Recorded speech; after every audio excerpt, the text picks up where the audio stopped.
अंगूठी पहनाई जा चुकी थी। अब सभी लोग खाने की प्लेट लेकर अपना अपना कोना पकड़ चुके थे। नेहा अब अपनी सहेली और होने वाली जेठानी और ननंद के साथ सिमटी सुकड़ी बैठी हुई थी। इधर उधर की बातें चल रही थी। इतने में सासू माँ कमरे में आई और नेहा के पास बैठते हुए बोली, देखो नेहा, अब शादी में कुछ ही दिन बचे हैं, तो तुम धूप में कम निकलना।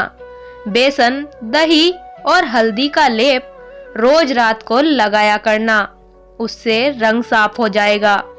नेहा ने हाँ में सिर हिला दिया। अब जेठानी चहकते हुए बताने लगी, हाँ, नींबू और टमाटर का रस भी लगाओ तो रंग साफ हो जाएगा। देवर जी को गोरी चिट्टी लड़कियां पसंद है, मेरे जैसी। और खिलखिलाकर हंस पड़ी। फिर माहौल हल्का हो गया। खैर, धीरे धीरे शादी के दिन नजदीक आने लगे। जब तब ससुराल से फोन आता तो कहते घर में रहने, ऑफिस से जल्दी आने और धूप में कम निकलने की हिदायत मिलने लगी। आकाश भी जब फोन करता तो अधिकतर उसके सावलेपन को लेकर छेड़ दिया करता था। तो कभी सीरियस होकर कहता, नेहा, मुझे तुम्हारे सावलेपन से कोई शिकायत नहीं है, मगर मम्मी का अरमान है कि उनकी बहुएं मिल्की वाइट हो।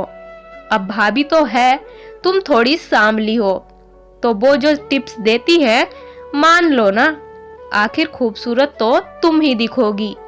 नेहा जवाब देना तो चाहती, मगर मम्मी की हिदायत की वजह से चुप रह जाती। जब अपनी चिढ़ वो मम्मी पर निकालती तो मम्मी कहती, अरे, इतने बड़े घर से रिश्ता हो रहा है, वो भी सिर्फ इसलिए कि तू बैंक में नौकरी करने लगी है, वरना एक साधारण मास्टर की बेटी की शादी कभी हो पाती वहाँ? तू देख, वो रईस लोग हैं, बड़े लोगों के बीच उनका उठना बैठना है, सोसाइटी मेंटेन करते हैं वो। तू किस्मत वाली है कि तेरे ऐसे रंग रूप के बाद भी उन्होंने तुम्हें चुना है। फिर नेहा चुप हो जाती। उसे भी लगता कि मम्मी ठीक ही कह रही है। वह सोचती है कि बदलते वक्त के साथ सब कुछ ठीक हो जाएगा। लेकिन जैसे जैसे दिन नजदीक आने लगे, सासू माँ और आकाश का यह प्रेशर बढ़ने लगा। नेहा यह सब इग्नोर करना तो चाहती थी, मगर कर नहीं पाती थी। फिर खुद में अंदर ही अंदर वह चिढ़ने लगी। जो रंग खिलना चाहिए था लगाने के बाद वो और मुरझाने लगा। शादी के एक सप्ताह पहले आकाश का जन्मदिन था। आकाश ने पार्टी में नेहा को भी बुलाया था। सासू माँ ने पहले ही फोन पर समझा दिया था कि पार्लर होते हुए पार्टी में आए।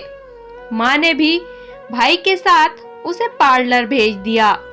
नेहा जब पार्टी में भाई के साथ पहुंची तो उसे देखते ही सासू माँ लाल पीली होने लगी। बड़ी बहू को बुलाकर कहा, ले जाओ इसे बाथरूम में और अपने मेकअप से तैयार कर दो। मगर नेहा नहीं गई, वह वहीं पर खड़ी रही। सासू माँ का गुस्सा सिर पर चढ़ गया और लगभग धक्का देते हुए नेहा को बोली, ना रंग है ना रूप, फिर तुम्हें किस बात का घमंड है? हमने अपने से नीचे घर में रिश्ता जोड़कर गलती कर दी। इतने में आकाश भी वहां आ गया। हल्ला सुनकर और नेहा का हाथ पकड़कर वह बाथरूम की तरफ भाभी के साथ बढ़ने लगा। नेहा धीरे से उसके हाथ से अपने हाथ को आजाद करवाते हुए वापस सासू माँ की तरफ बढ़ने लगी और उनके करीब जाकर बोली, हाँ, मैं साधारण घर से हूँ, मेरा रंग सांवला है, मुझे घमंड तो नहीं मगर गर्व है अपने आप पर। मैं अपनी कड़ी मेहनत से आज एक छोटे से मुकाम पर हूँ। और हाँ, मेरे घर वाले आपके जैसे रईस तो नहीं हैं, मगर उनमें इतना संस्कार तो है कि इंसान को इंसान समझे, उन्हें रंग रूप के आधार पर तोले नहीं। और आकाश, खैर तुमसे कोई शिकायत नहीं है, क्योंकि तुमने बचपन से यही देखा है कि औरतें सजावटी सामान है, तो उनका वेल डेकोरेट होना लाजमी है।